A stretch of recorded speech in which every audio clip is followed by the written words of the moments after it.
Iran, a mysterious land, a secret and exotic Persian culture, rich in the ancient traditions of literature and trade. A country of magnificent monuments, modern cities, and astonishing natural beauty. Home to a surprising wilderness of wild habitats that look European and others that feel distinctly African. Iran is a crossroads for animals from different continents, making it a unique refuge for a rich diversity of wildlife. This is the story of a journey into the heart of the unknown Middle East to reveal wild animals and wild places that must be protected.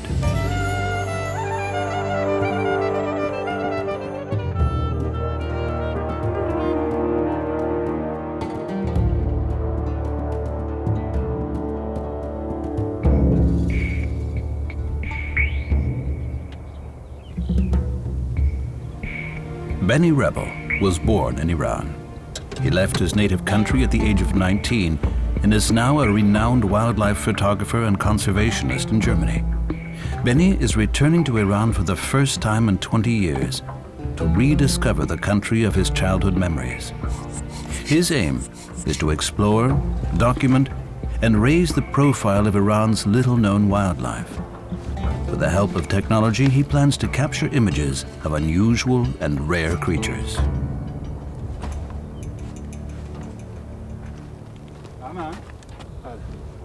For the next 6 weeks, Beni will explore a country 3 times the size of France. He's traveling with his Iranian friend Hamid Naziri, a wildlife filmmaker and expert in the field. From the capital, Tehran, they will travel to the dry and arid south of the country. For Beni, this is a journey with a serious mission. I would like to take some photographs of the unknown wildlife of Iran to show the people which treasure they have in their own country, to mobilize them to protect these all beauties of nature. They will need to be self-sufficient on this trip and have packed all essentials.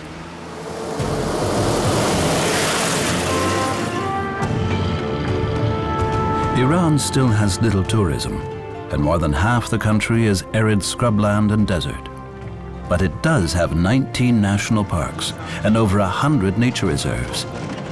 This vast wilderness used to be home to Asiatic lions and Caspian tigers, both now extinct. Beni's dream is to find an endangered leopard or cheetah.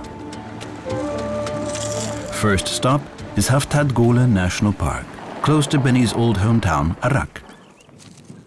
It's a good start. Beni has spotted 2 fluffy, long-eared owl chicks.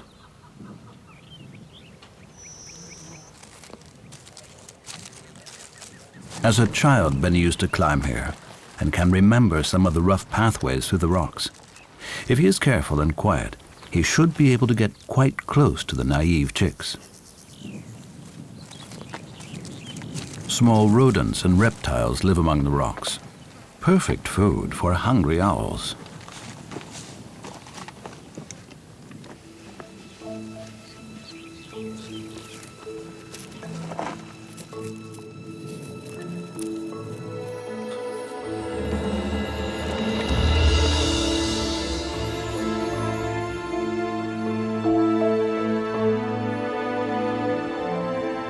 This skink actually had a lucky escape.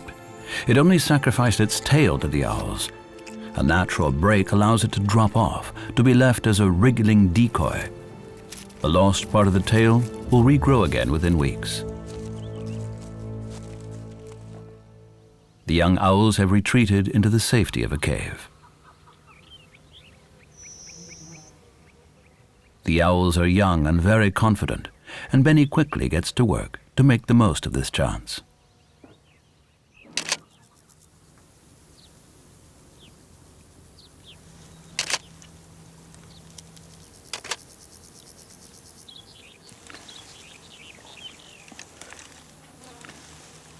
The young owls are just starting to grow the distinguishing tufts that give them their name. There are 8 different species of owls in Iran, and there is ample food for them all.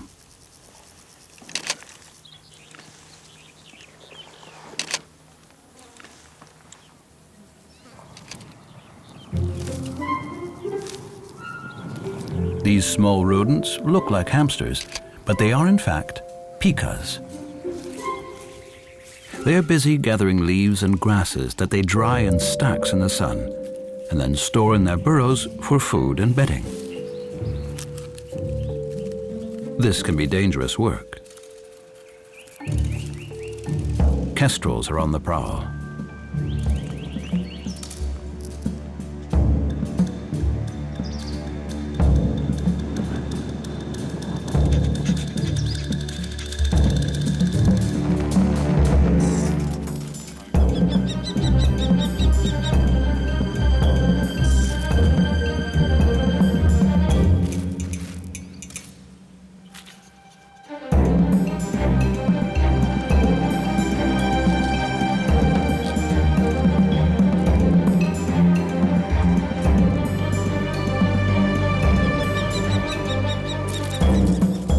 Their camouflage and knowledge of the rocky crevices puts the picas at an advantage.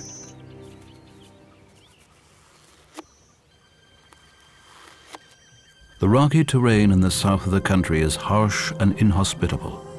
Few animals can live in this hot and sparse landscape.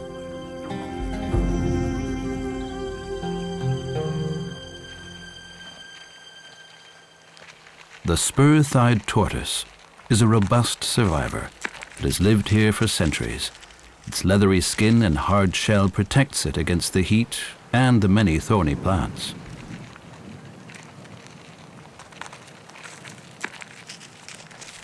Benny knows that the tortoise is likely to head for the wild flowers and positions himself accordingly.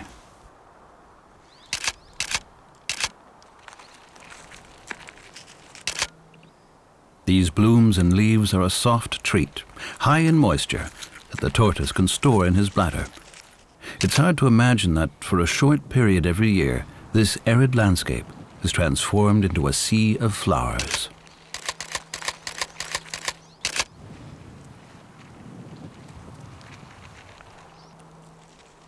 This rocky land was once a Garden of Eden.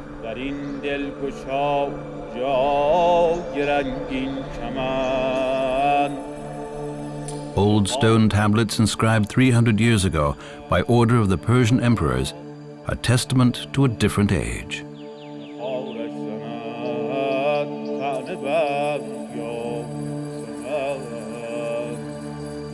The eloquent poems of these mighty rulers tell of a once rich diversity of plant and animal life. The old kings have found a paradise in this place, but unfortunately they have destroyed it. The whole wildlife of this place is nearly gone because of their hunting skill. Increased agriculture and growing settlements have led to a decline in large animals, but smaller creatures like the agama lizard are still abundant.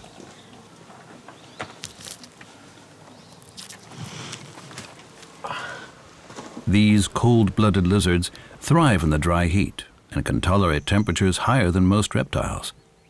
They are solar-powered and bask on the rocks to absorb the sun's heat.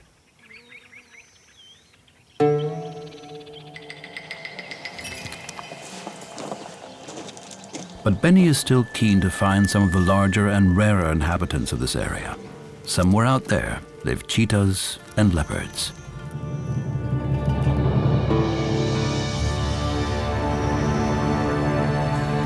Animals like these Persian ibex are surely perfect prey for big cats.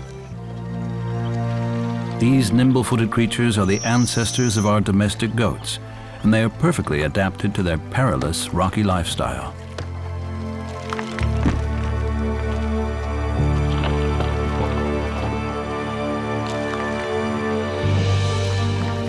Benny needs to be well camouflaged so as not to scare them off.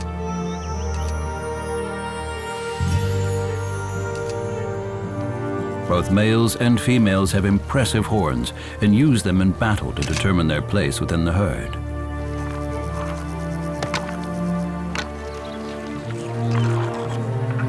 Traditionally, ibex have featured strongly in Persian art, a symbol of strength, elegance, and beauty.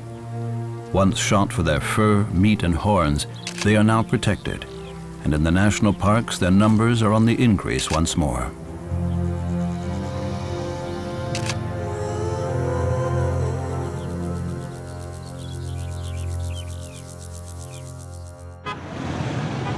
But urban concentrations are growing and sprawling into the deserts. Isfahan is an ancient city that in the 16th century was the capital of Persia. It has grown from a modest oasis dwelling to become the third largest city in Iran and home to several million people. The ancient Mughal emperors were well known for their passion for gardens, and still today there are many green places.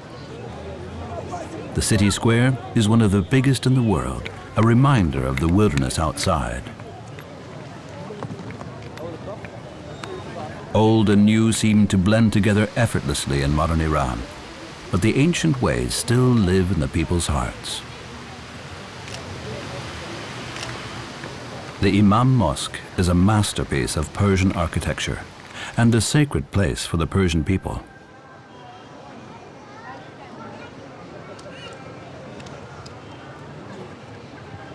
Birds are a sign of good luck, and people maintain a close relationship with them.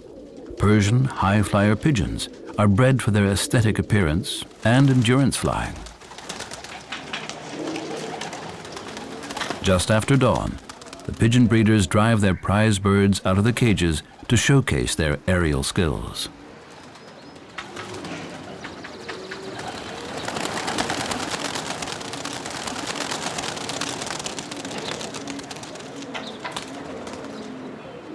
For Benny, this is a trip back to his childhood, when he used to raise these birds himself. Although gambling is illegal in Iran, high bets are placed on the birds.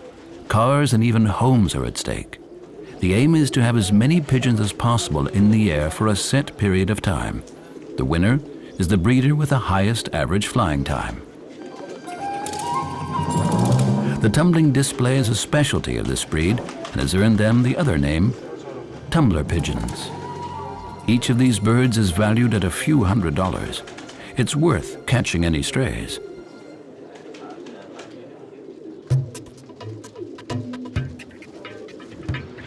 This man has spotted another man's prize pigeon, so he quickly puts his own birds into the air. He hopes that his flock will tempt the lone pigeon to join them.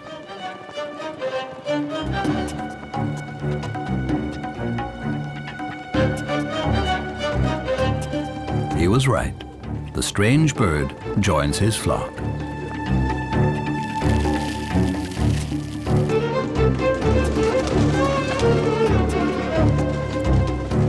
Attracted by the offer of food, the flock lands again. And amongst them is the new pigeon. His plan has worked. The pigeon thief quickly puts his own mark on the kidnapped bird. Now it is his property. All's fair in love and war.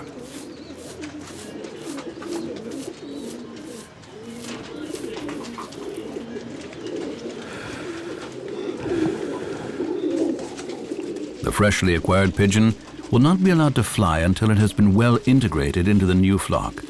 Its wings are tied with string to prevent it from escaping home.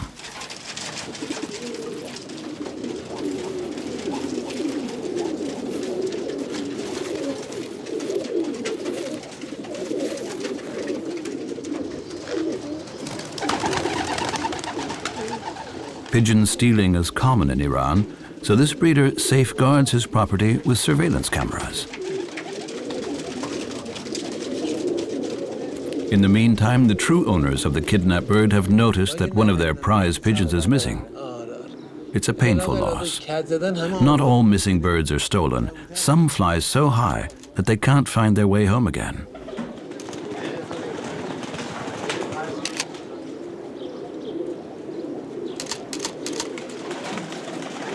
Benny takes a few last pictures for old time's sake, but it's time to track down wilder creatures.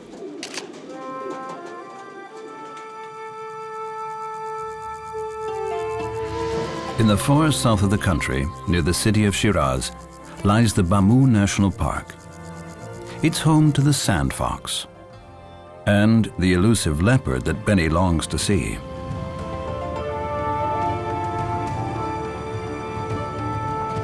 Tourists are not common here, so the animals are shy. He'll have to be lucky to spot big cats, but with expert help, he can find other fascinating creatures. Benny has been joined by a local snake expert, Ali Salimi, who knows exactly where to look for reptiles. This arid, rocky terrain is perfect habitat for snakes.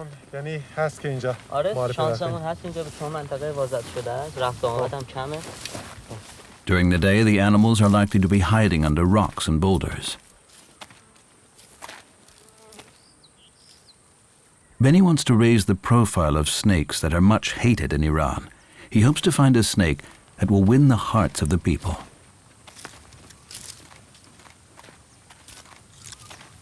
Another large boulder. The snake specialist lifts it carefully to reveal a surprise.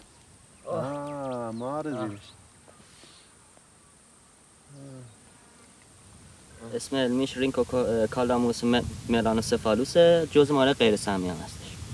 میتونم بزنم روی دستم بدنه. This isn't an earthworm. It's a tiny snake. چه زیبا هم هست، سر سیاهی داره. کمیابه. This miniature snake isn't a youngster. At 30 centimeters, it's a fully grown black-headed ground snake. It isn't poisonous, feeds entirely on insects, and is strong enough to overpower a scorpion.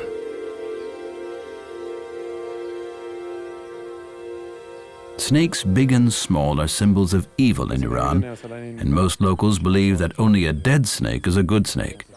But Benny and Ali are delighted by this exquisite creature, a real ambassador for snake kind. Nature reserves are a safe refuge for snakes. They are home to over 70 species, of which less than half are venomous. One of them is the curiously named Montpellier snake.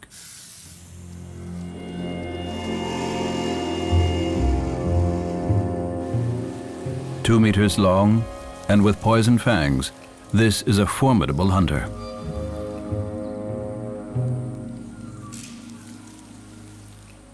Picas are always on the lookout for predators, and neighbors warn each other at the slightest sign of danger.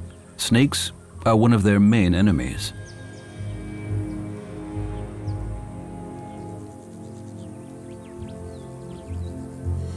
But today will not be a good hunting day for snakes.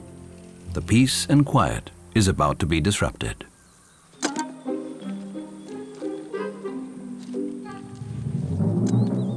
Benny has a plan.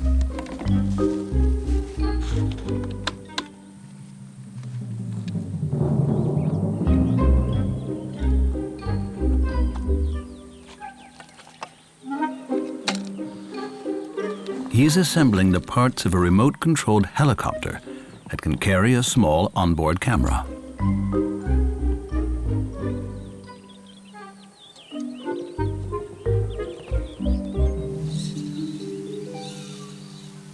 There have been some engineers in Germany helping me to build this system, and actually this is unique. It's built for me. You can't buy it as it is anywhere.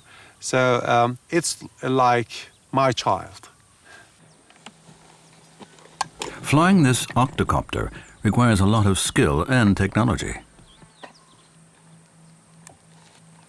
A special pair of glasses allows Benny to look through the camera's viewfinder.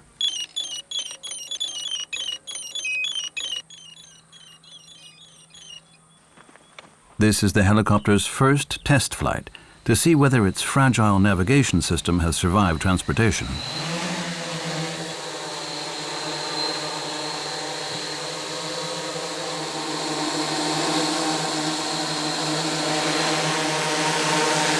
This delicate, bizarre-looking machine looks like an alien spaceship in this stark landscape. The helicopter has passed the flying test, but it may have noise issues.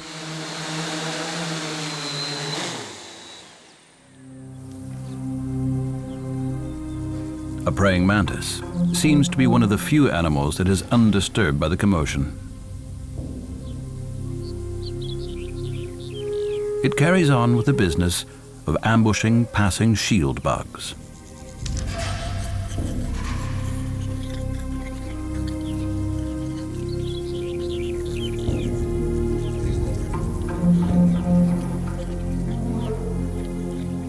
Tonight will be peaceful, but tomorrow Benny plans to try again.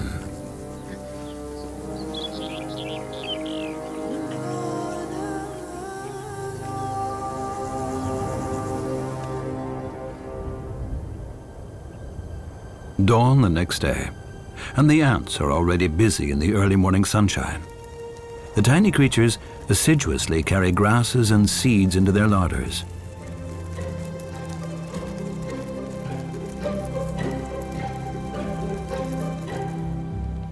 Benny has been busy too.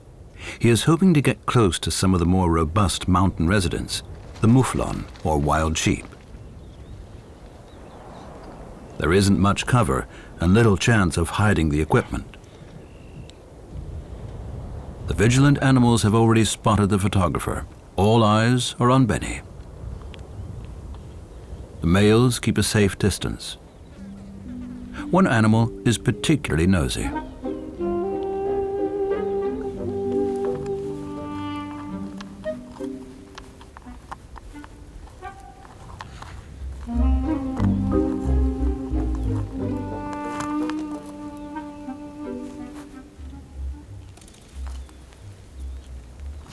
It was probably once a domestic animal that has now joined the wild herd. The spectators seem ready for takeoff. In other parts of the world, Benny has managed to get some unusual animal pictures with this equipment. But will it work here?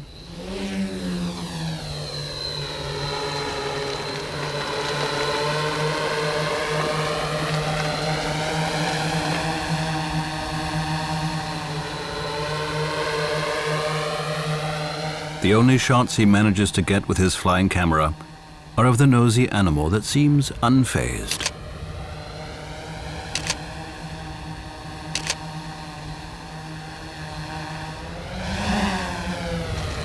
The strange machine makes the other animals very nervous.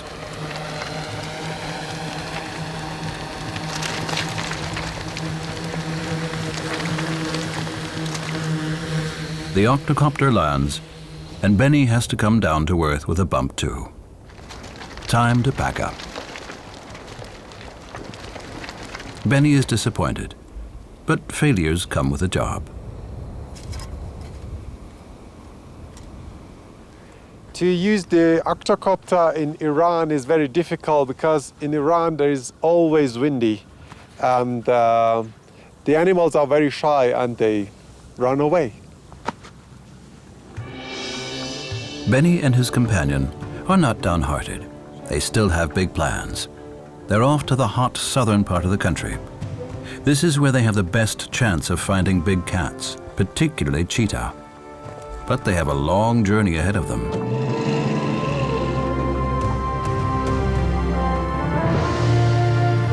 Bangur National Park wasn't always a nature reserve. Old gravestones reveal that people still lived here until 150 years ago.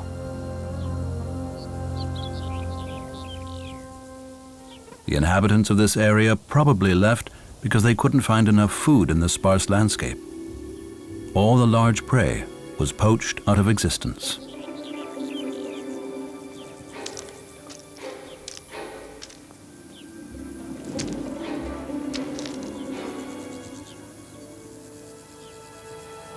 Large mammals were left with little food too, and many, like the tiger, were hunted to extinction. But today, paramilitary troops are responsible for protecting the animals. Iran's national parks are guarded by an anti-poaching squad that are dedicated to the task.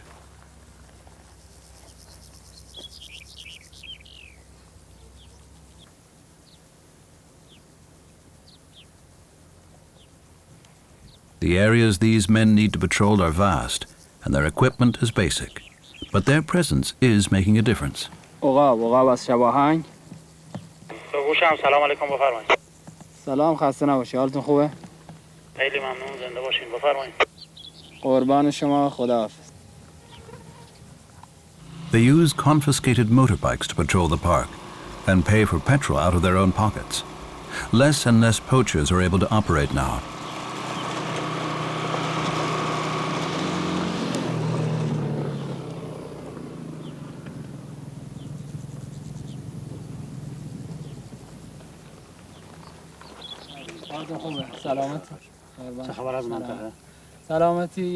This network of trained park rangers is ensuring that rare and endangered animals have a chance to recover and survive here.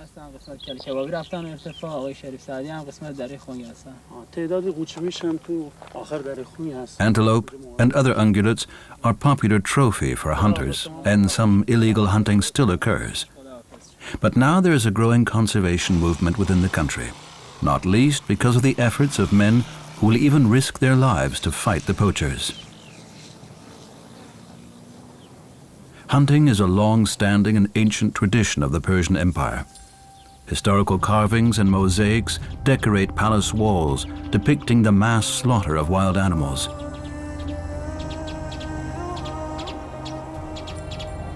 But for 3,000 years, the Persian rulers have also created more peaceful havens, like the splendid Gardens of Eden, places to study and seek inspiration.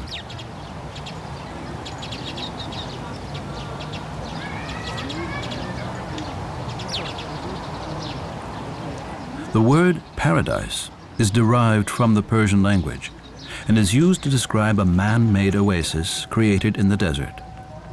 The elegant gardens created by the Mughal emperors are inspiration for modern gardens in Iran today.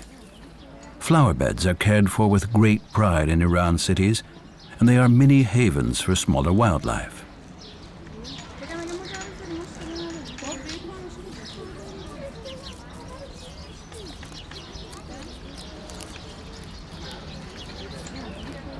The gardens are also used for growing fruit and vegetables.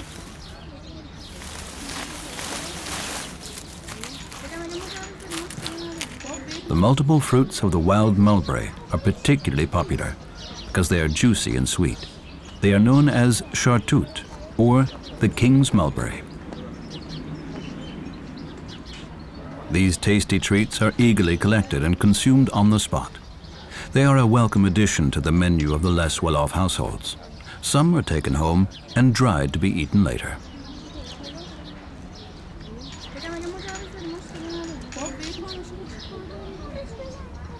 The colorful Persian gardens offer a peaceful retreat for all.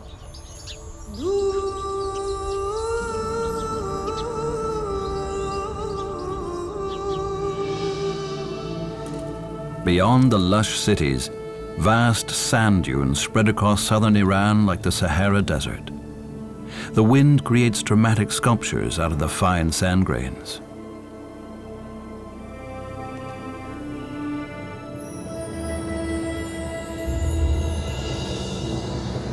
And the desert heat creates mini twisters that whirl across the land.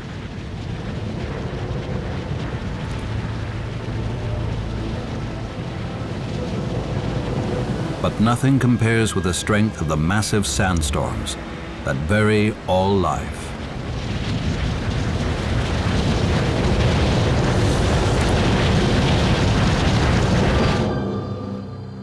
The southern parts of Iran are hot and arid. The animals living here struggle to survive. A crested lark has found one of the few remaining pools of water. Others are quick to join.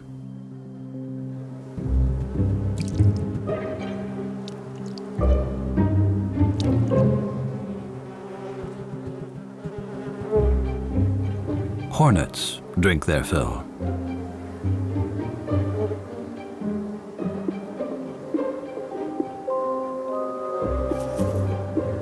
And butterflies put out their long mouth parts to probe for salt in the moist soil.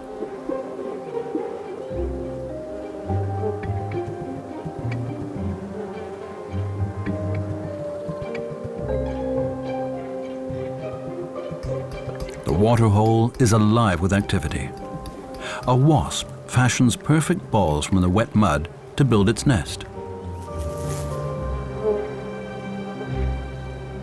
In the parched landscape, these pools are honey pots that attract all sorts of animals, even larger ones.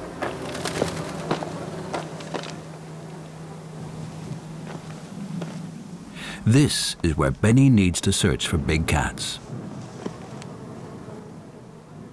It looks like a fresh leopard track, so it might be from last night. This is very exciting news. So he decides to stake out the pool to capture images of any nighttime visitors.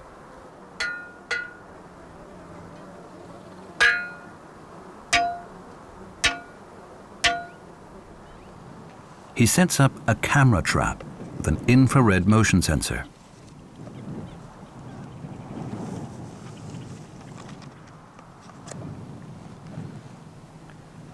Animals visiting the pool at night will automatically trigger the device.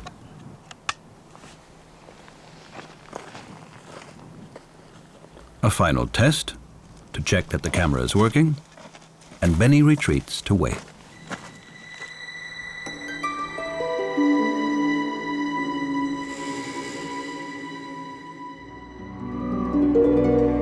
In the cooler temperatures of the night, many animals venture out of their hiding places. Nighttime sounds fill the air.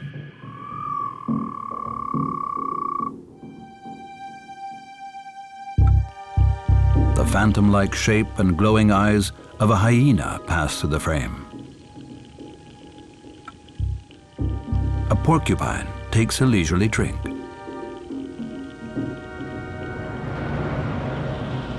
Sadly, no sign of the leopard from the night before.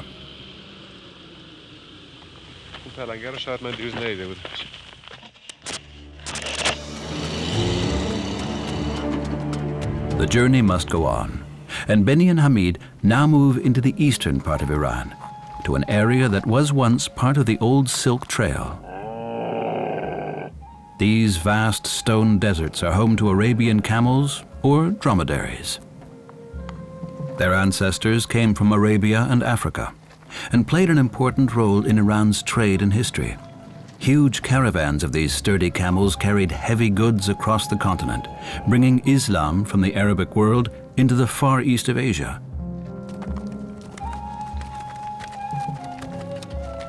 Today, the camels are no longer used and are left to roam freely.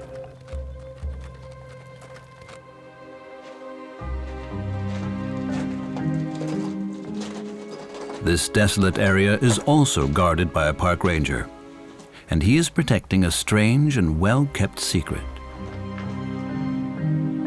It looks like the entrance to a mythical dragon's cave that is full of treasure and the remains of prey.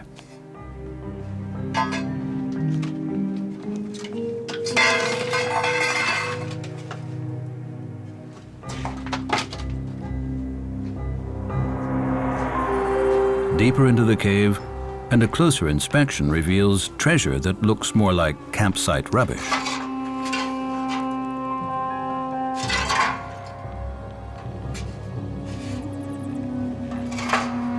How did these objects get to this remote place?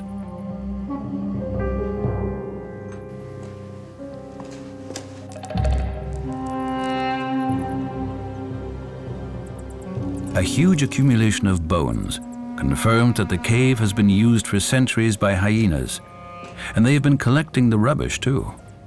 An extraordinary behavior that still isn't understood. The bones, however, are an important record of a carnivore in the area, and wild muflon was definitely on the menu. The muflon are characteristic animals in this rocky habitat. They are the ancestors of all domestic sheep, and indeed, they interbreed readily with each other.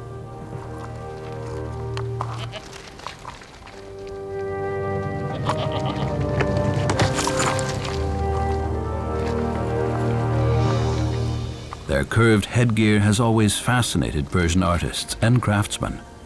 In the past, their magnificent horns were turned into drinking utensils.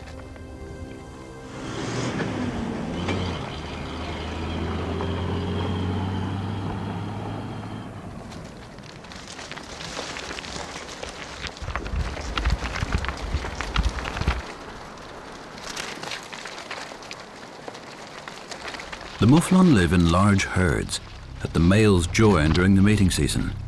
The females give birth often to two young, and they are well protected within the safety of the herd.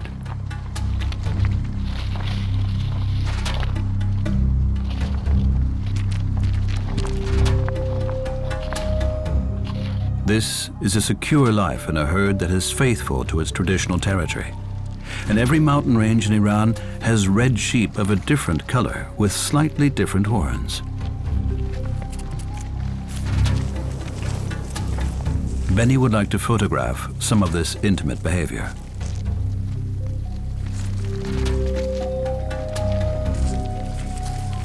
But the herd are alert and ready to protect their youngsters.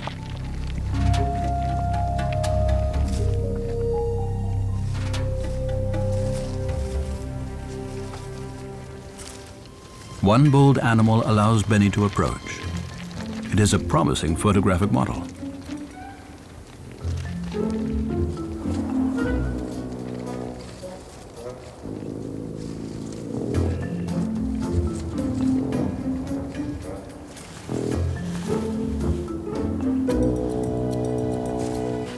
It is certainly not camera shy, and Benny manages to capture some amazingly intimate images.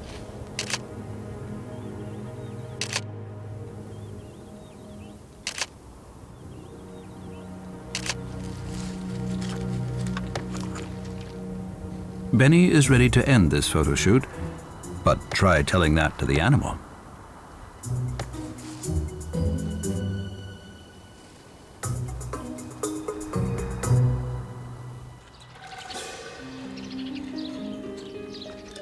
Wildlife and the Persian culture have always been intimately entwined, and the ancient monuments of Iran are testament to this relationship.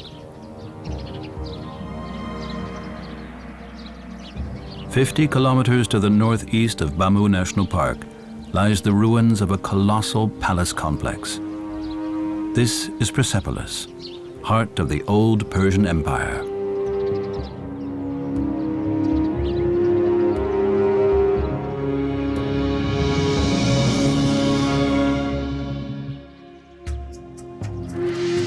Lions and bulls symbolized the power of the empire. These animals represented strength and freedom.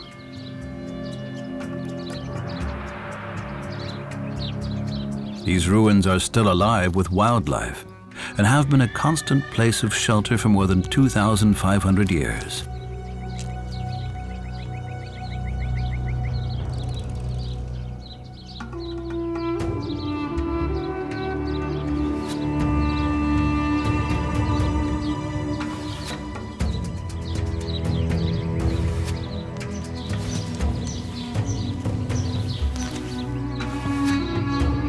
Let us hope that the creatures living now and those set in stone survive as long again.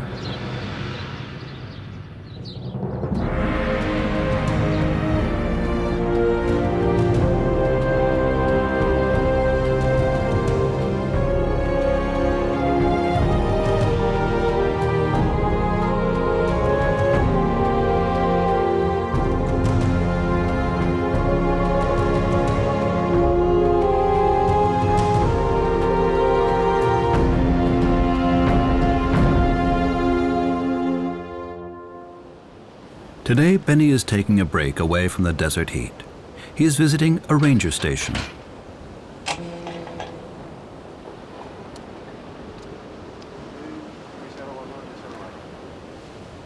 He has heard about an orphaned Muflon sheep there and is going to investigate. It may be his chance to get some really appealing shots.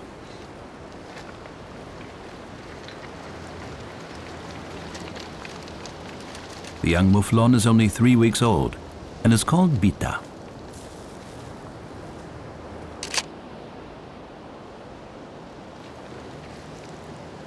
It was chased by poachers who broke its back leg with a stick. The broken limb is now bound up.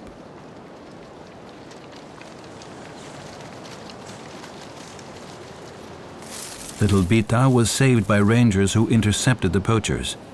Now they hope to raise the young sheep with the help of a domestic foster parent, a domestic goat.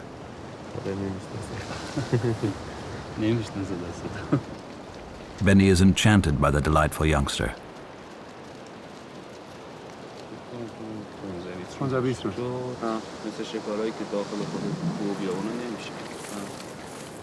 The male goat watches as the orphan is introduced to one of his females.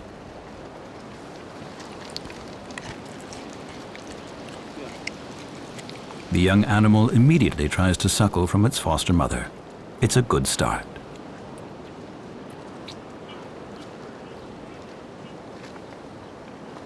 The young Muflon is likely to survive and eventually be released back into the wild. The ranger keeps Pica busy, training her muscles, so she'll have a better chance of survival.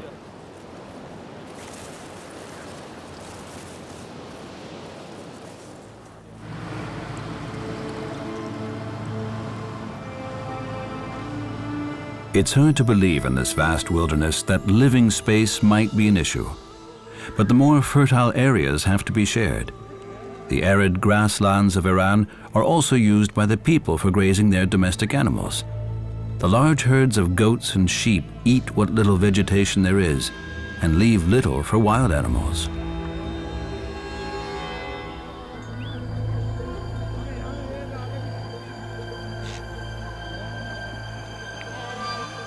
The competition for food and water is intense, particularly during the hot summer months.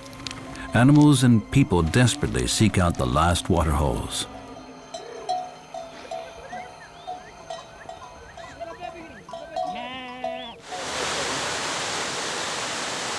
This precious natural resource originates in the high mountain ranges, and it has to be shared too.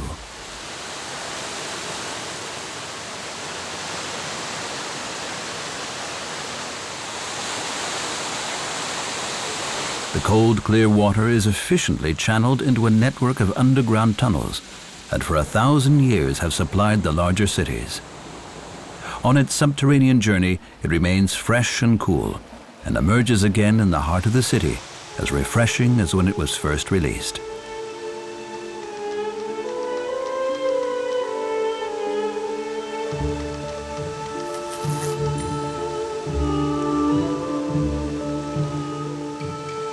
Water plays a significant role in the Islamic religion.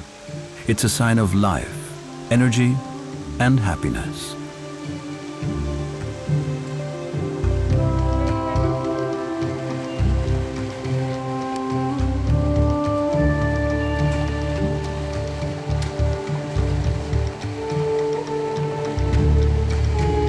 Elegant pelicans decorate this ornamental garden.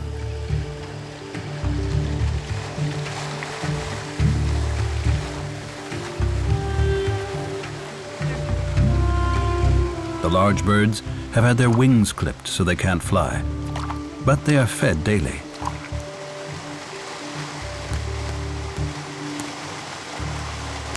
The relationship between people and animals in Iran is a close and ancient one, but it isn't always just for pleasure. These towers are decorative, but others are more functional. This is a pigeon tower, over 20 meters high, dating back to the 17th century.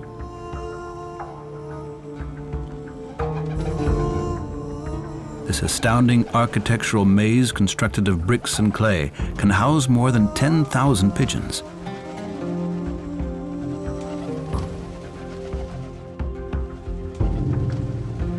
It's filled with a honeycomb of small roosts for the birds.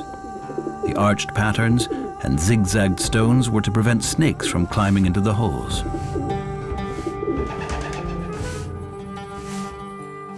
The tower's design ensures that the droppings fall to the ground without soiling any birds sitting below. The pigeon guano was traditionally collected and used as fertilizer on the fields. Today, artificial fertilizers have taken over, and pigeon guano is no longer needed.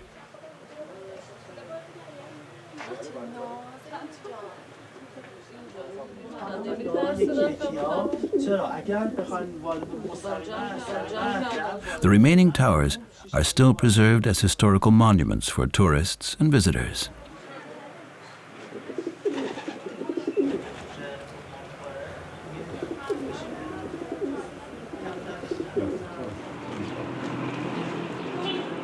Whilst thousands of such towers were constructed all over Iran for pigeons, there were other constructions which were not intended specifically for the birds. Islamic mosques are sacred places of worship, but because pigeons are held in high esteem within Islam, the birds are permitted free rein even here.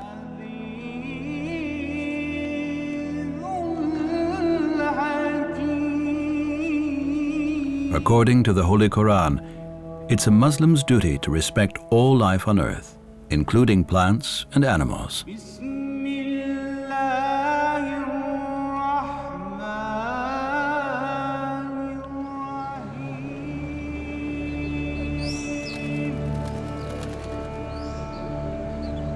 The religious philosophy that all living things form one big community is also underpinned by the Islamic country's constitution.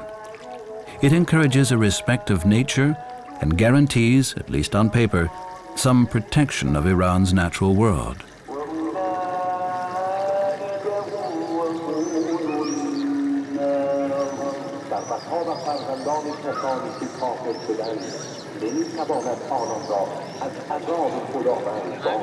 Benny's mission is to reinforce this philosophy. If he can raise awareness of Iran's unique wildlife, it will be better protected. He has a tip-off that two very rare animals, the Chinkara gazelle and the cheetah, are in the area.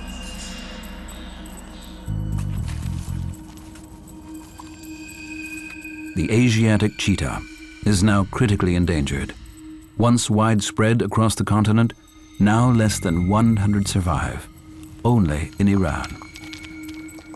Its prey, like these chinkaras, have been heavily decimated by hunters and their habitat overgrazed.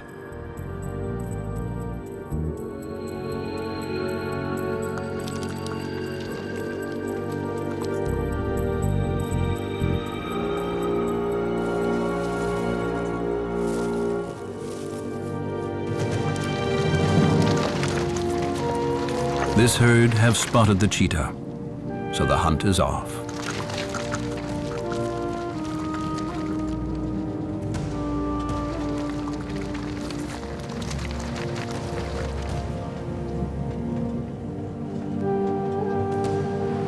Benny is in luck.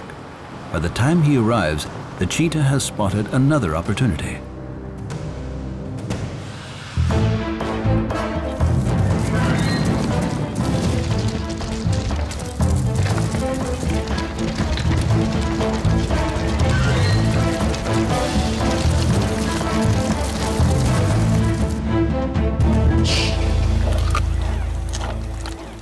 The hare had little hope of outrunning the fastest mammal on land.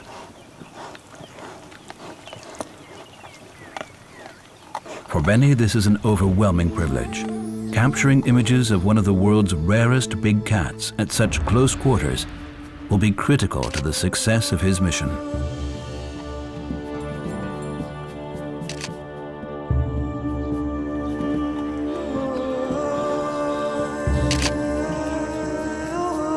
Iran has lost most of its big cats. Lions and tigers are now extinct. Benny is determined that the cheetah should not follow in their steps.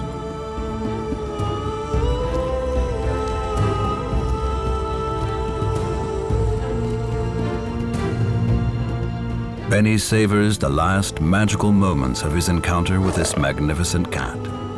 This has fired his determination to continue his quest to discover Iran's many natural habitats and wildlife, and to protect them.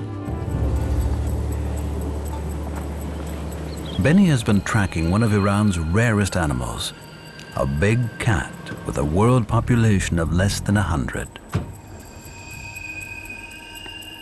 The Asiatic cheetah. This male has just brought down a hare. Last night, Benny had his first magical encounter with this impressive cat, and he has returned to try and get some more photos. With a full stomach, the cheetah seems content to let Benny creep closer.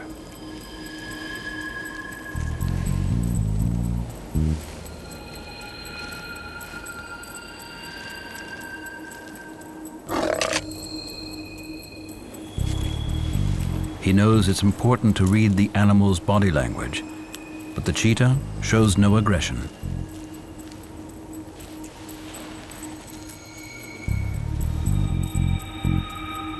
Benny tries to signal to the cat that he is no threat, and the cheetah appears to acknowledge this gesture.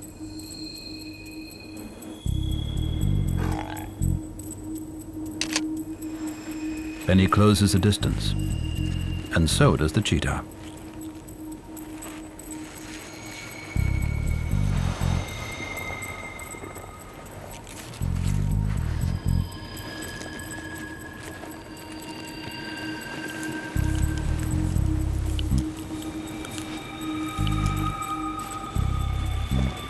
This is as near as he dares to go, but it's perfect for Benny.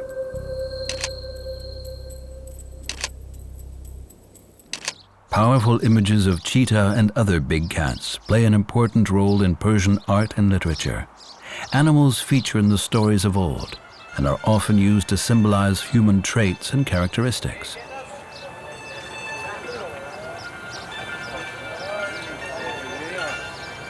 The Persian culture is still greatly influenced by its ancient scribes. This is the tomb of Hafiz, a revered 14th century poet and one of the masters of the Persian language.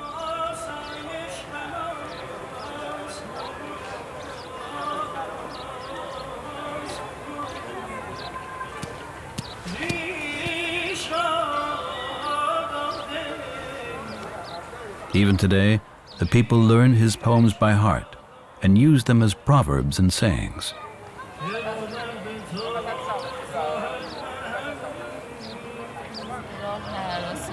اگر از تجربیات و اندیشه‌های بزرگان بهره بگیری، زودتر به نتیجه دلخواه دست خواهی یافت. The lyrical prose brings the generations together. Hafiz's vivid stories provide many with inspiration and answers to life itself. But there are less conventional ways to learn about life and reveal your fortune. Benny is persuaded to discover his fate. He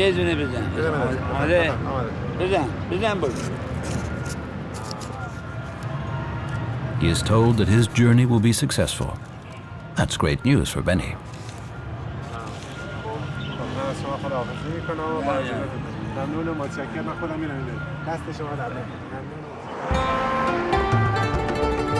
His journey takes him southeast to Bangur, named after a 5th century ruler with a passion for hunting.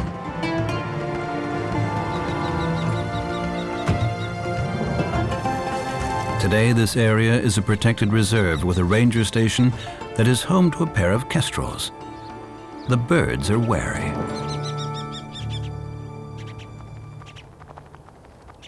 They are still hunted in Iran, and their nests raided for eggs that are sold to Arab sheiks. Falconry is a big sport there, and the birds are worth vast sums of money.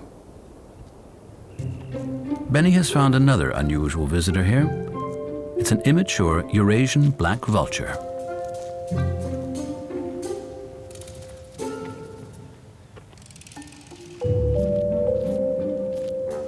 The scruffy scavenger turns out to be a willing model, and Benny decides to try out his 3D camera on the obliging bird.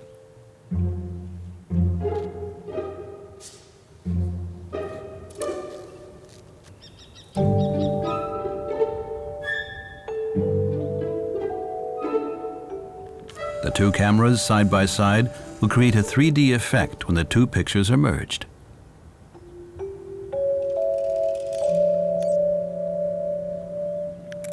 3D photography is much more complicated than the normal photography, especially if you take photographs of objects moving like animals.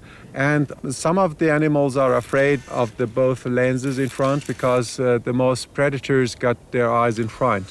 So they think it's a predator, so it's better to talk to the animals with very, very easy and relaxed voice, so they are relaxed also and you can take the photographs.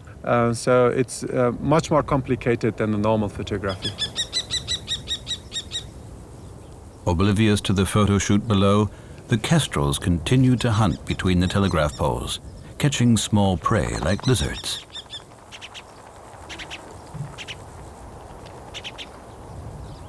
Protected by the rangers, this pair has nothing to fear. Benny has arranged to meet the rangers in the center of the reserve.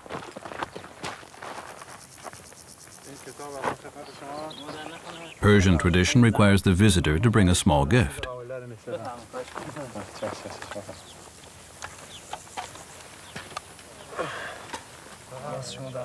Benny has brought along one of his 3D books, including the special glasses.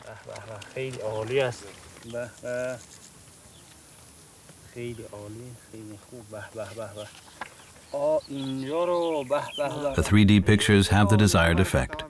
The rangers are impressed.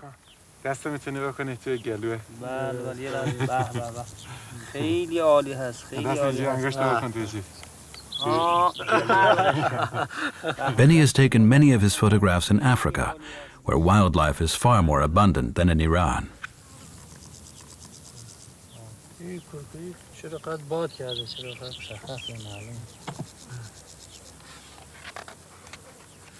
Sadly, lions disappeared from Iran over 70 years ago. Today, more than 20% of Iran's mammals are endangered.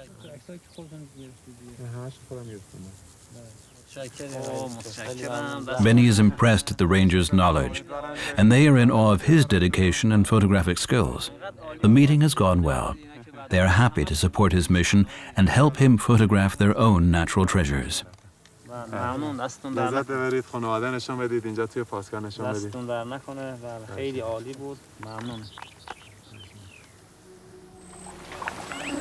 At the height of summer, the southern and eastern parts of Iran are arid and parched. It is a harsh climate with extreme heat and no more than 300 millimeters of rain a year.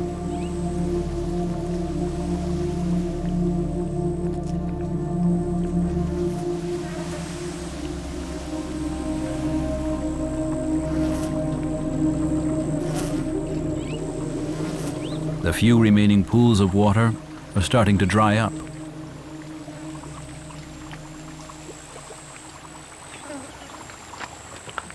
Benny and the ranger prepare for a hot, dry journey. More adapted to these extreme conditions is the desert monitor lizard.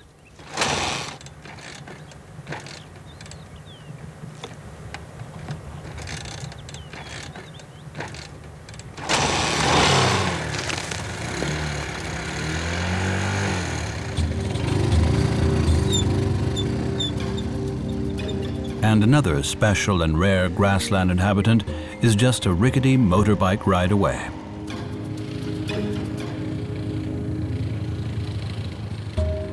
It hides deep within the vast landscape and can spot people from nearly a mile away.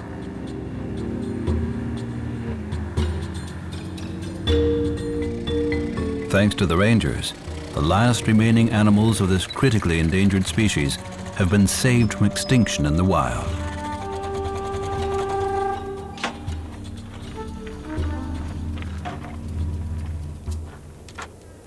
It's an onager, or Persian wild ass. The horses are highly nervous, but waiting patiently pays off in the end. The animals gradually come nearer.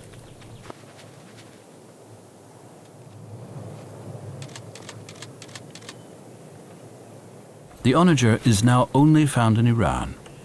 These horses were once a favorite quarry of kings and emperors, and their population plummeted to around 100 animals. Thankfully, their numbers are slowly recovering, and today there are an estimated 400. It's a privilege to catch a glimpse of these rare animals.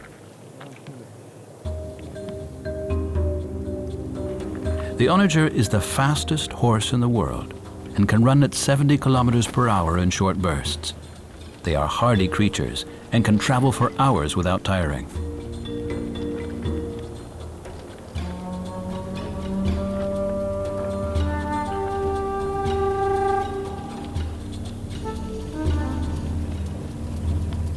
The ranger continues with his patrol of the park.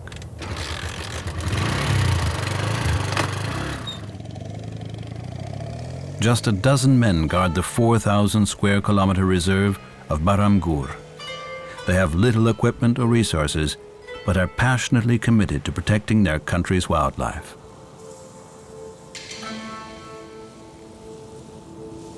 In the heart of the desert, hidden within an oasis, is another of Iran's natural treasures.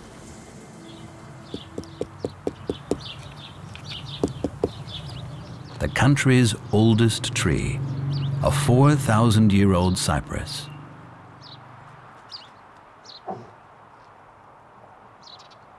It's over 25 meters high, with a trunk nearly 4 meters in diameter. This tree is so important that it has its own dedicated tree warden, who checks it on a daily basis for signs of damage or disease.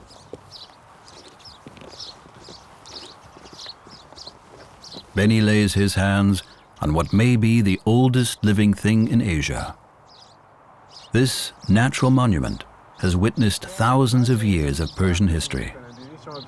خب آقا این درخت چند سالشه؟ این درخت کوهنسان‌ترین درخت جهان به نام سرو ابرکوه. لونه دارن این تو این بلبل است.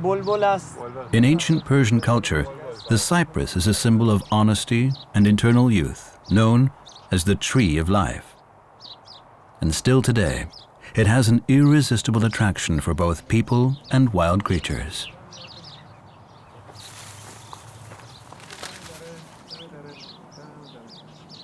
A planted hedge protects the roots from being damaged by footsteps.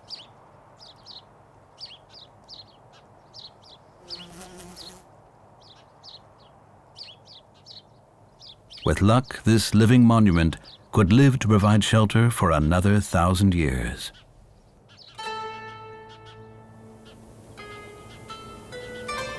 In contrast, the deserts and arid grasslands appear less welcoming to life. But even here, small communities of people and their animals manage to survive. The Qashqai nomads travel with their herds through the vast steppes.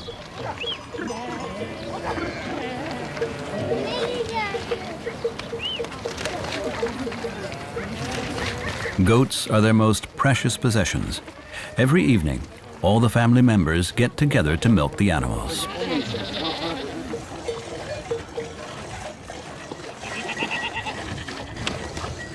Benny documents this traditional way of life. No one knows how long these ancient customs will be preserved.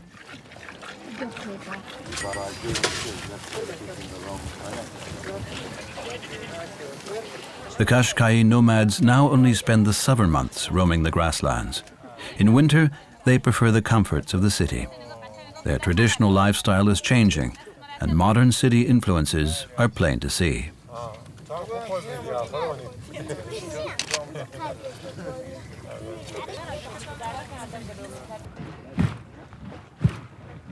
But many things are still done the old-fashioned way. Goat's milk is churned by hand to make yogurt and cheese. Milk is a lifeline, and these people make the most of it. The products made can be stored for months to provide the nomads with valuable food during lean times.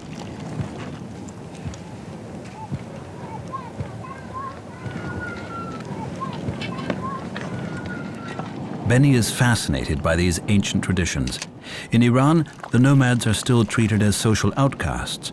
There is little interest in their customs.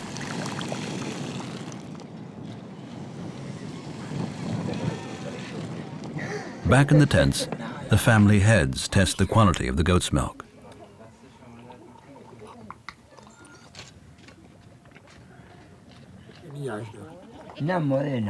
This seems to be a good vintage. They are satisfied.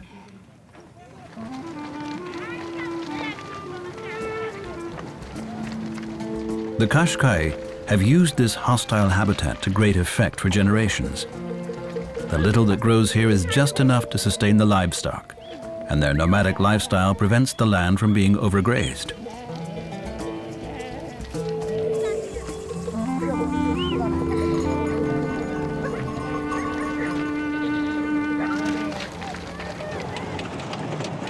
Benny is moving on. He is going to visit Shir Ahmad Wildlife Refuge. Here, there is a perfect observation platform for photography, an abandoned camel caravan stop off the old Silk Route.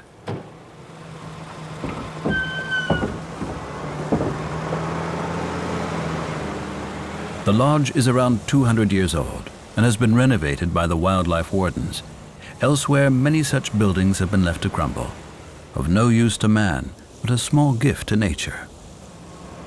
The mud and stone walls offer a shady refuge for birds. For Benny and Hamid, the derelict lodge is the perfect place to pitch their tent.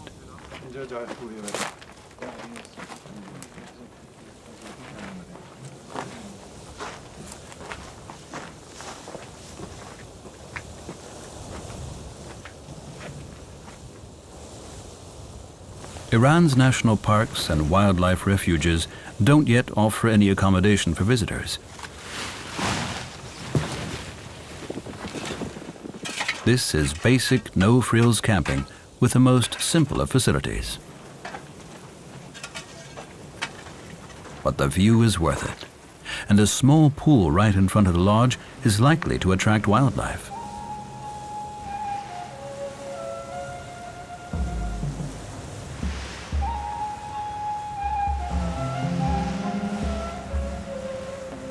The scenery is spectacular, a photographer's paradise, clear sunsets, and beautiful undisturbed grassland. It might be a cool night as the temperature drops, but it will be peaceful.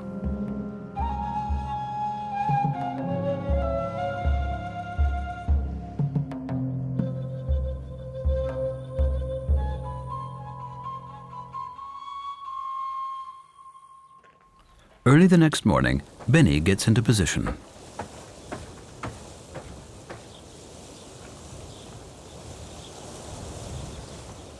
Within the dark shadows of the building, he is invisible to the animals outside, and there is plenty of space and shade. Now all he has to do is wait.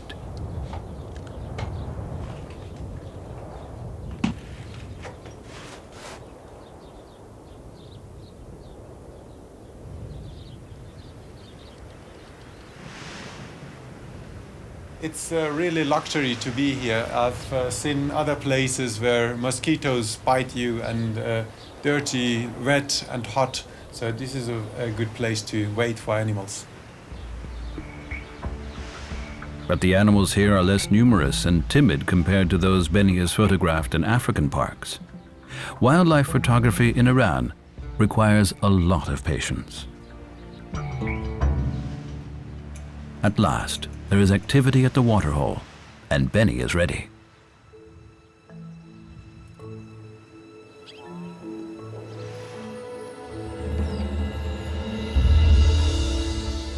They are Persian gazelles. Large herds of these elegant animals once roamed the steppes of Iran, but mass slaughter over generations means they are now rare and endangered. Today, it's unusual to come across large numbers of these gazelles.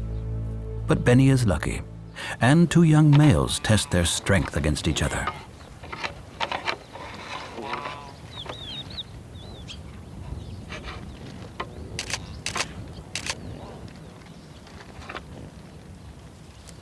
Conservation efforts are underway to ensure the survival of these last herds.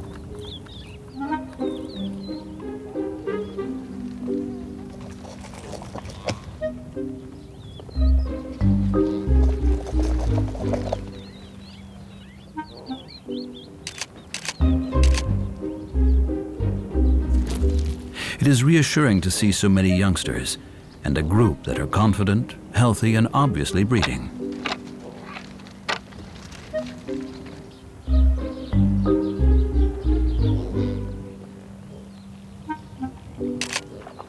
Gazelles play a major role in Persian art and literature.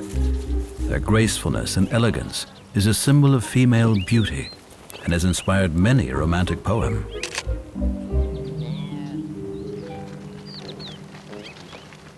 Benny is distracted by a splash of color on the open grassland.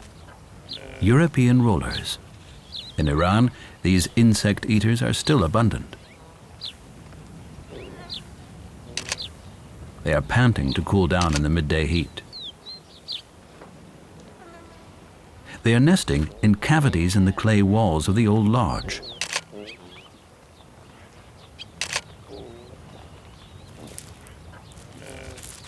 The gazelles have come down to the waterhole. They are particularly cautious. There could be predators lurking here. A venomous viper. Although they are not after the gazelles, it pays to be careful. The snake is over a meter long and powerful. Beyond the pool, the dry grassland gives way to more bushy scrub. This habitat attracts smaller and more numerous grassland specialists.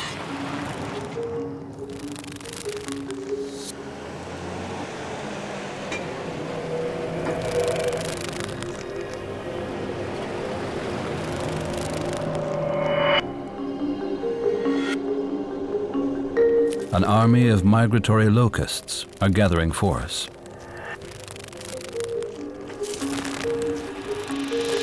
Large swarms of these insatiable insects can form undetected in the desert and travel en masse to ravage surrounding farms. Swarms can contain millions, even billions of individuals, and they will strip a field within minutes.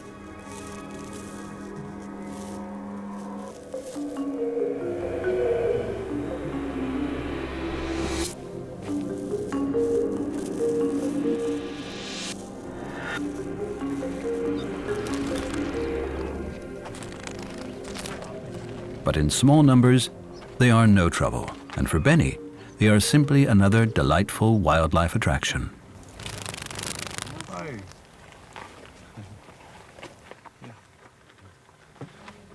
Locusts and grasshoppers are true survivors in the harsh desert, but they too have their predators. Bizarre but perfectly camouflaged forms have evolved to blend into the surroundings and hide in the scrub.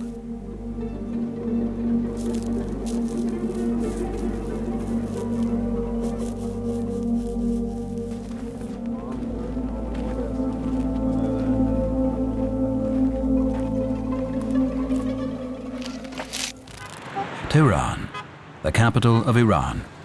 The name means warm place, and indeed it is.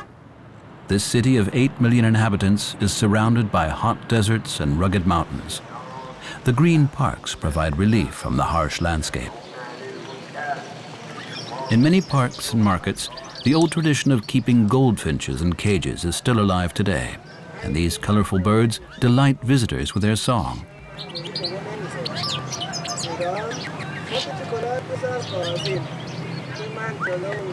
Throughout Iran, these little birds bring color and song to the hectic city life.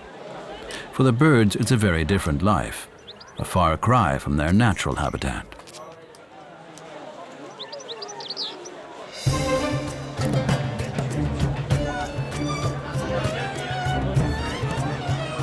Tehran is the pulsating heart of the country. It's the cultural and business center of Iran.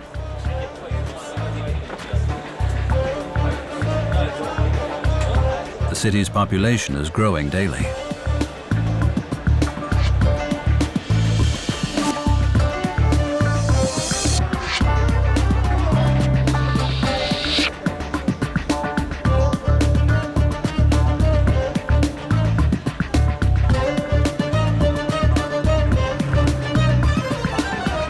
The hustle and bustle of city life leaves many with a yearning for the tranquility of nature. And some find it in their own gardens. Those who can afford to create their own little pieces of paradise. Hassan Soleimani is a businessman with a passion. He keeps bees. With over a dozen hives, the businessman spends much of his spare time looking after them.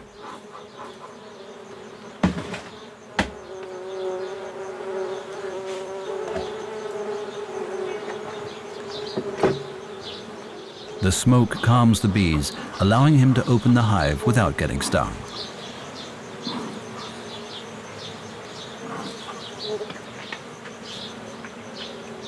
Beekeeping has a long tradition in Iran.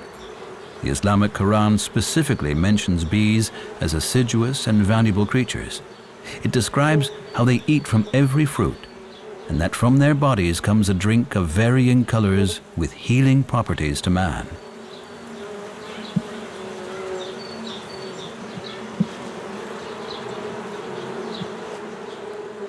The liquid gold produced by the bees is seen as a precious gift from God. Hassan's family used the thick honey to sweeten their tea.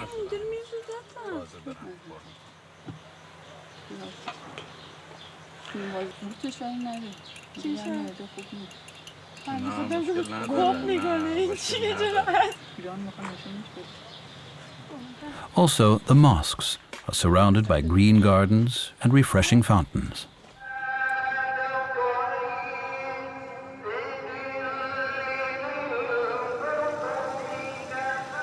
According to the Quran, all men must treat other living creatures with respect and dignity.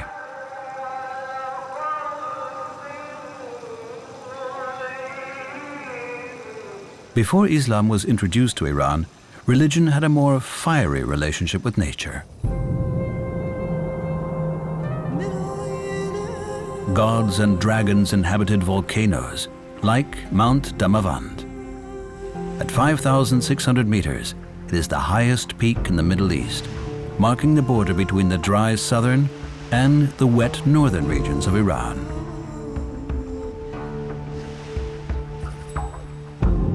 The Alborz Mountains in the far north of the country are covered in deciduous woodlands that resemble those in Europe. It is home to Iran's oldest national park, Golistan.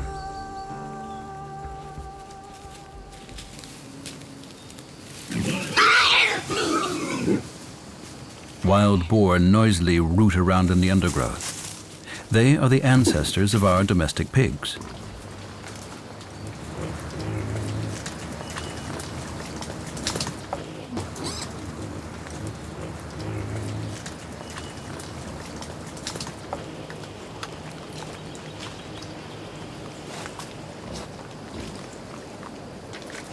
The sows with young are nervous. Benny takes care to keep some trees between himself and the animals. A mother with young will defend her family vigorously.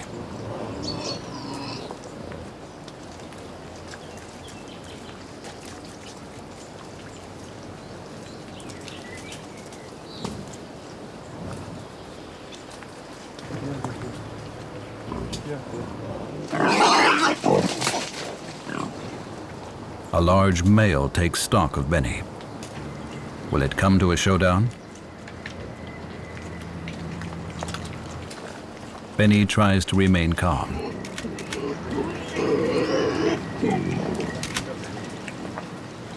Wild boar do well in Iran. Eating pigs is forbidden under Islamic law, and many Muslims will not even touch the animals. Increasingly, the fearless pigs come into human settlements, raiding the fields and orchards. It's causing a growing conflict between animals and man.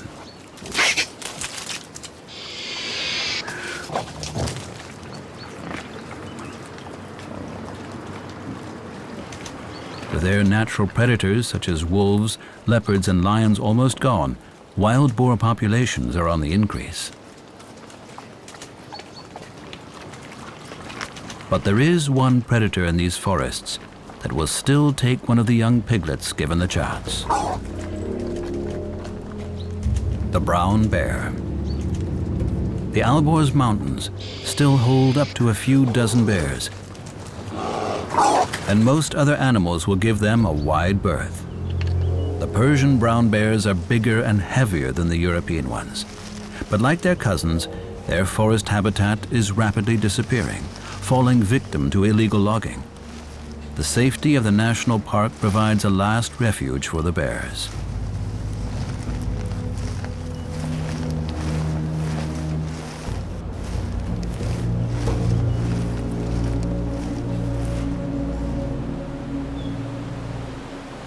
Iran's ancient forests remained untouched by the Ice Age. It was from here that the forests gradually spread northwards into Europe again.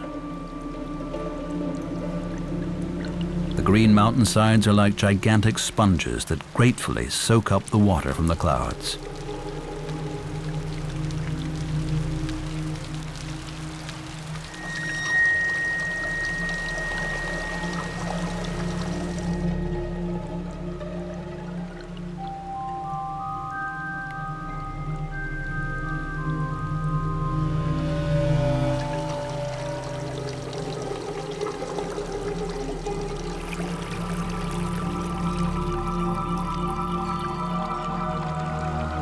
Here, the mountain ranges of northern Iran give rise to numerous streams and rivers.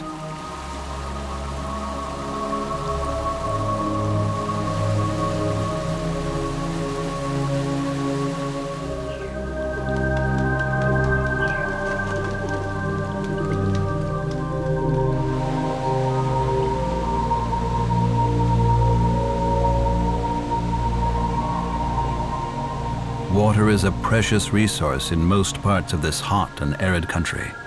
Not surprisingly, these secluded, cool spots are a favorite retreat. The lush green vegetation and fresh air are a welcome change for many city dwellers. This is the wettest region of Iran, creating a prehistoric Garden of Eden.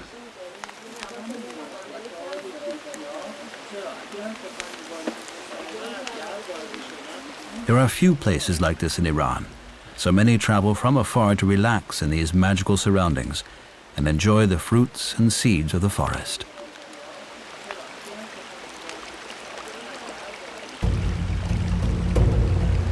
There is plenty of space for both humans and animals here. Brown bears avoid the visitors by retreating to the less accessible parts of the forest. They are naturally solitary creatures for most of the year, and only socialize to mate.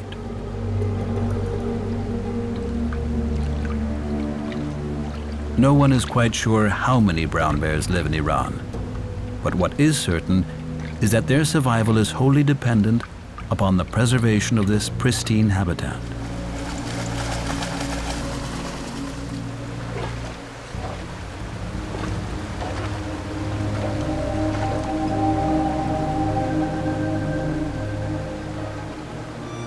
The forests of Golestan National Park are a favorite attraction. No other park is as lush and rich. The green trees and clear streams inviting visitors to stop and rest in Allah's Garden of Eden.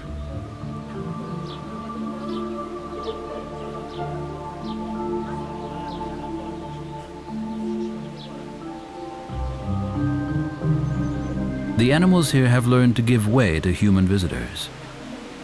But the visitors have learned too.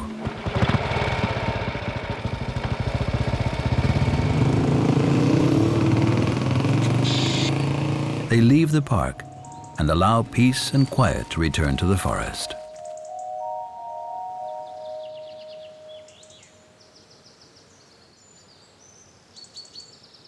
Now, Benny has the chance to take some photos. He gets out his hiding place. His plan is to try and blend into the forest. Benny is looking for a particular and very shy big mammal.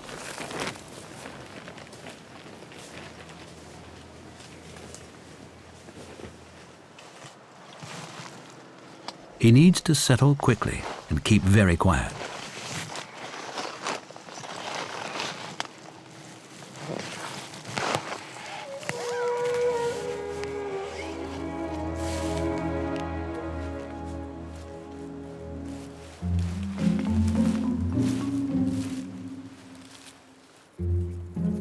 It is a Caspian red deer, also known as maral, and it spotted Benny.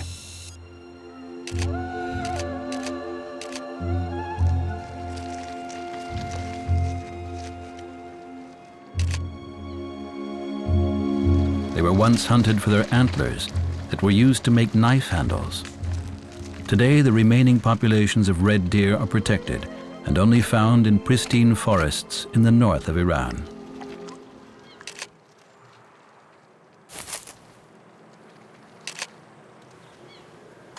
Caspian red deer are larger than their European cousins.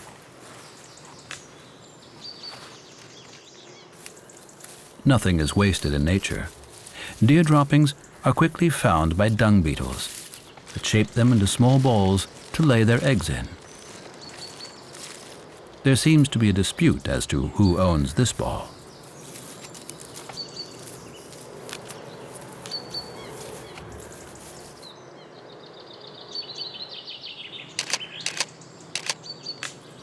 The adult deer, with their massive antlers, have no natural predators, but their fawns make easy prey for a forest hunter.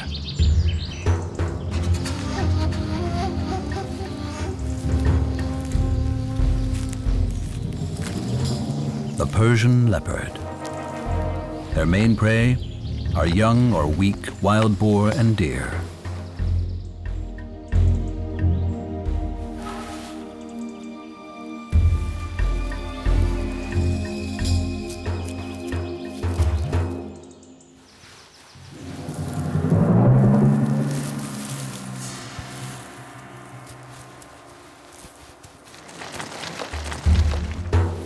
Although leopards are normally solitary, pairs will sometimes remain together for short periods after mating.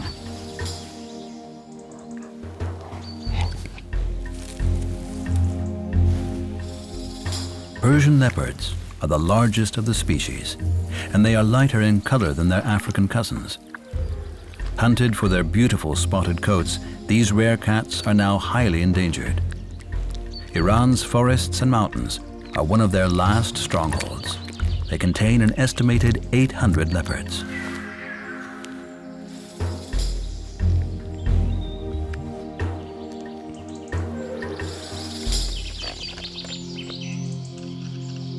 Benny has now built up an impressive library of images that prove the richness of the habitats he has visited.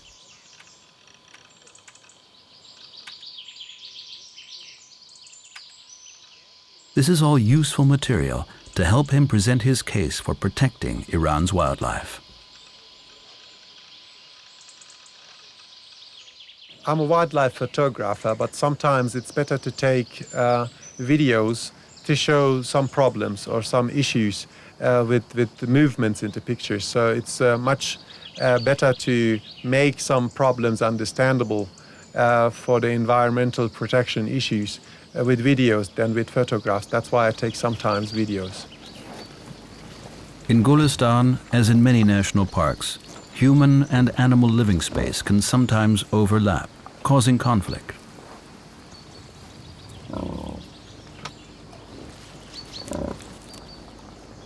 Benny notices that wild boar are coming into the tourist camp.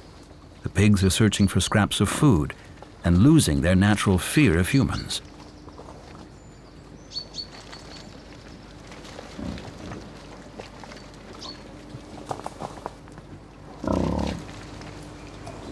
And their young are quickly learning to copy this new way of life. Benny knows that this could pose problems for the park and the animals in the future. Benny also notices other problems facing the national park.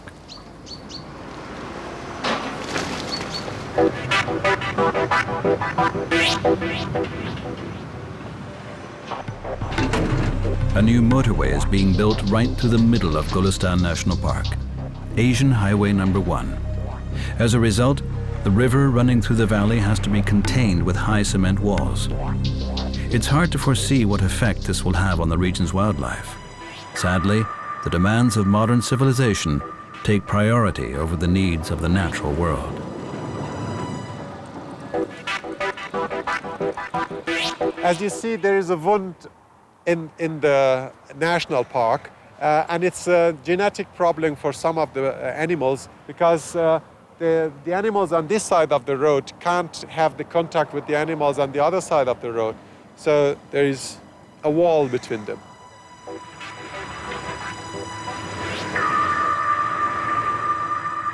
Benny hopes that by documenting his findings, he can alert the government of Iran to the problems facing the park.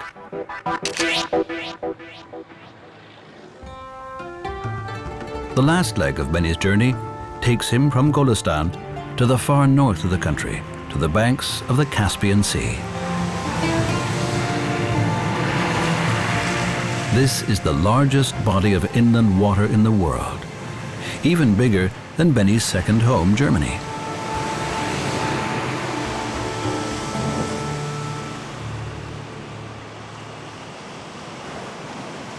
The wrecks of rusting old fishing boats are the ghosts of once thriving fisheries. Still today, fishermen's houses fringe the beach, but men like Korban Sharifi can only make a modest living from the trade.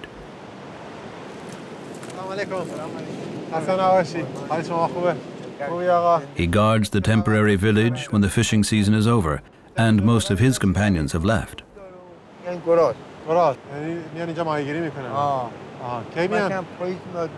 He tells Benny how much he likes living here, where land and water meet. The huts are built on stilts. Extreme storms with waves many meters high can rush inland, so the houses need to be elevated.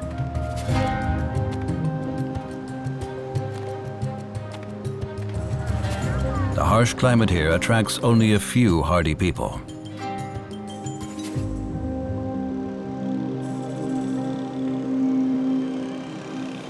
Close to the fishing village, a scavenger is on the prowl. A jackal is searching for an easy meal washed up by the tide.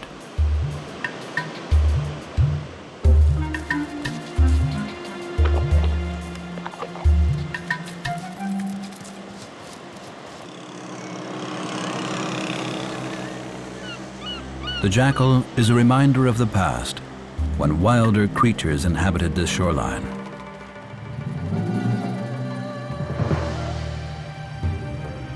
Less than 100 years ago, Caspian tigers still roamed these shores, preying on wild pig and deer in the surrounding forest. They were hunted to extinction, but there are now plans to reintroduce tigers to these parts once more. Benny knows that this fertile delta is likely to give him a chance for a few last photos of some impressive animals. Water buffalo, not rare, but magnificent.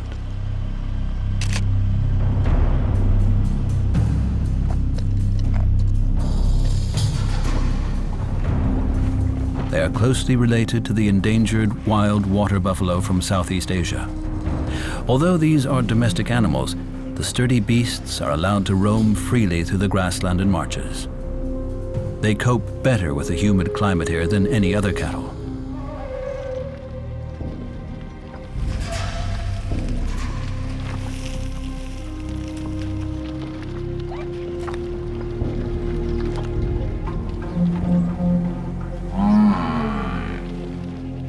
The grassland as well benefits from the grazing and are rich in wildlife.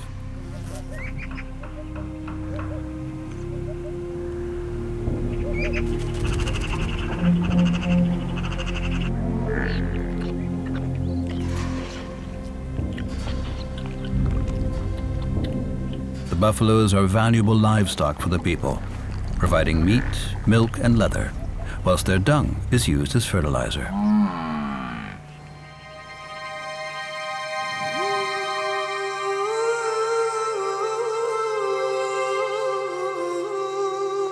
The calm lagoons of the Caspian Sea attract migrant birds.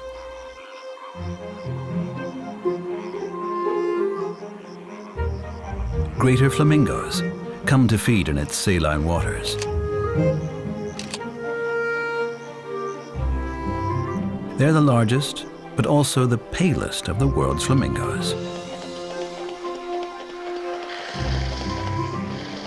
They stir up the mud with their feet and use their specialized bills to filter small shrimps and algae out of the water.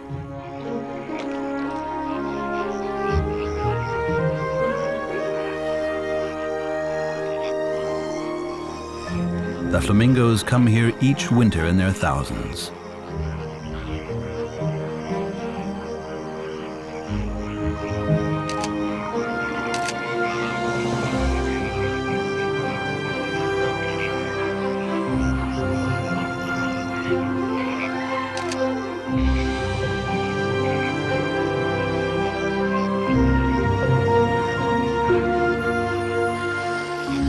The shores of the Caspian Sea are an important stopover site for these birds. The water depth and the salinity are perfect for the algae and crustaceans they feed on. Pigments from these tiny creatures give the flamingo its pink color. If conditions change due to disturbance or pollution, these huge flocks could be a thing of the past.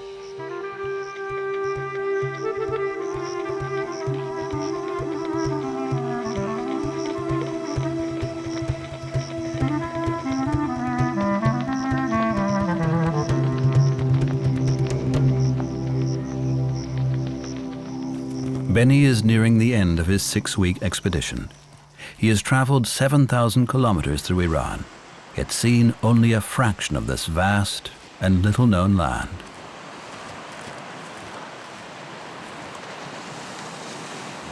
He has seen deserts, forests, rivers, and lakes, all precious resources in an arid country. He has come face to face with the needs of both man and wildlife to share these habitats.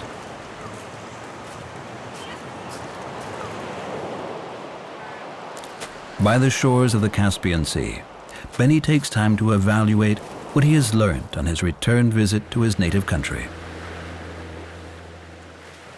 He has captured some stunning images of wildlife and wild places, and is encouraged by the richness of his findings and the affection of the people for their country's natural world. He has also written a report, which he plans to send to the Minister for the Environment.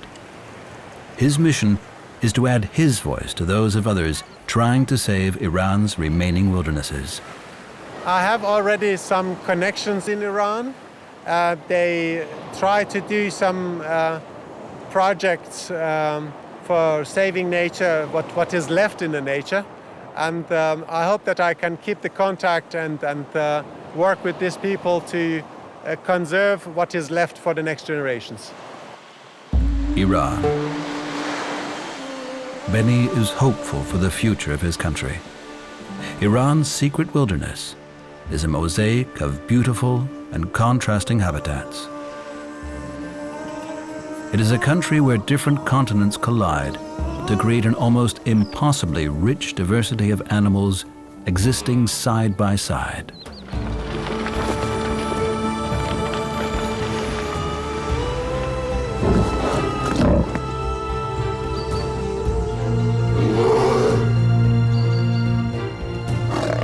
It is like nowhere else on Earth, a little-known world in danger of disappearing, even before it is discovered.